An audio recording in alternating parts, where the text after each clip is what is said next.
दूसरी दस्तक मत सुनना। ये कहानी एक छोटे से शहर में रहने वाली लड़की रिया की है, जिसकी जिंदगी एक रहस्यमयी दस्तक से पूरी तरह बदल जाती है।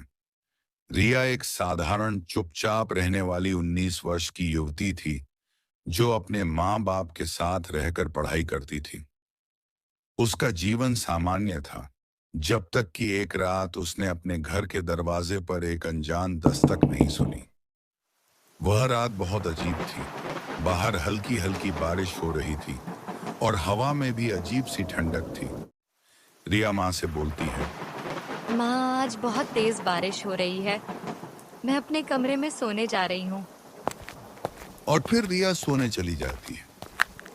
अभी रिया को हल्की नींद आ ही रही थी कि तभी अचानक दरवाजे पर दस्तक हुई, जिससे रिया थोड़ी सी घबरा गई, क्योंकि रात के 2 बजे थे और इतनी रात को कोई दस्तक दे यह सामान्य नहीं था। रिया ने सोचा, शायद माँ या पापा होंगे। लेकिन जब उसने दरवाजा खोला तो बाहर कोई नहीं था। फिर वह दरवाजा बंद करके सोने जा ही रही थी कि दोबारा दस्तक हुई। उसने दरवाजा नहीं खोला, बस चुपचाप खड़ी रही। तभी उसे अपनी माँ की कही बात याद आई। रिया, कभी भी दूसरी दस्तक मत सुनना। सुबह उसने माँ से पूछा, आपने मुझे वो बात क्यों कही थी? माँ थोड़ी घबराई हुई लग रही थी। उन्होंने कहा, तेरी दादी कहा करती थीं कि कुछ आत्माएं दस्तक देती हैं। पहली बार में वो तुम्हें जांचती हैं, लेकिन अगर तुम दूसरी दस्तक पर ध्यान देती हो तो वो जान जाती हैं कि दरवाजे के पीछे कौन है, और फिर वे कभी पीछा नहीं छोड़ती।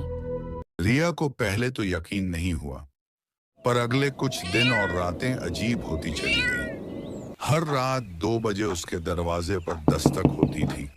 वह खिड़की से देखती, पर कोई नहीं होता। एक रात तो दरवाजा खुद ब खुद थोड़ा सा खुल गया, जबकि उसने लॉक किया था। यह बात जब वह अपनी माँ को बताती है तो माँ उसके लिए घर पर पूजा रखवाती है। फिर एक दिन उसने दादी की पुरानी डायरी पढ़ी। उसमें लिखा था, मैंने वो दस्तक सुनी थी। पहली बार डरकर छिप गई थी, लेकिन दूसरी बार मैं भूल गई थी कि माँ ने मना किया था। जब दरवाजा खोला तो वो साया मेरे अंदर घुस गया।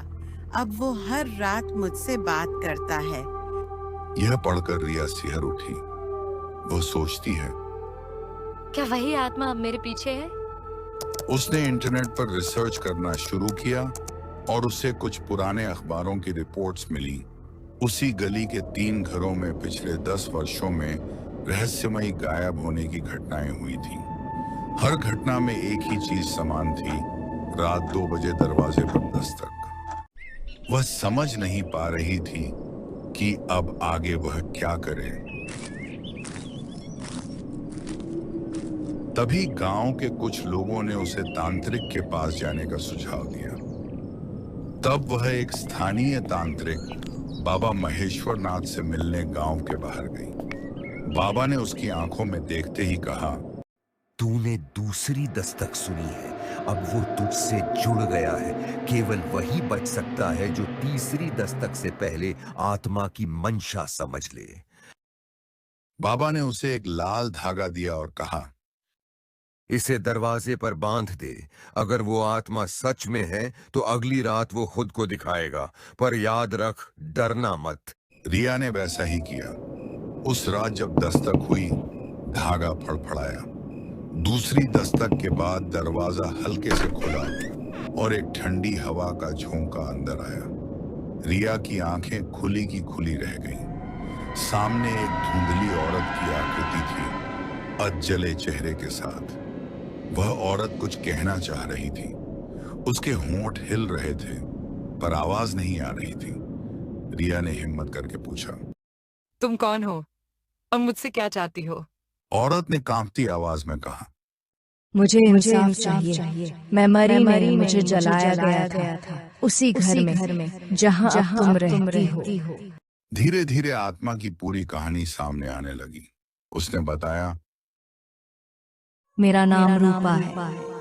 30 साल पहले इसी घर में मेरी हत्या हुई थी और तब से मेरी आत्मा भटक रही है।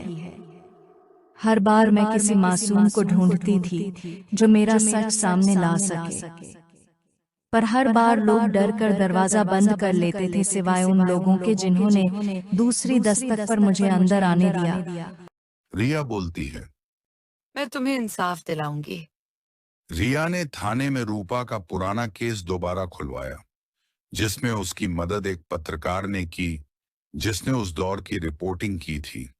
केस की दोबारा जांच शुरू हुई और अंततः यह पता चला कि रूपा की हत्या उसके ही पति ने की थी, जो अब एक प्रसिद्ध व्यापारी बन चुका था। उसे गिरफ्तार किया गया। जिस दिन कोर्ट ने उसे उम्र कैद की सजा सुनाई, उसी रात रिया के कमरे में एक आखिरी बार दस्तक हुई, पर इस बार तीसरी दस्तक नहीं आई। कमरे में वही ठंडी हवा चली और रूपा की परछाई मुस्कुराते हुए गायब हो गई। उस दिन के बाद रिया को कभी दस्तक नहीं सुनाई दी, पर उसने अपनी डायरी में आखिरी शब्द लिखे। अगर कोई दस्तक दे तो पहली बार डरना ठीक है, पर अगर तुम सच्चाई चाहते हो तो दूसरी दस्तक सुनो, पर संभल कर।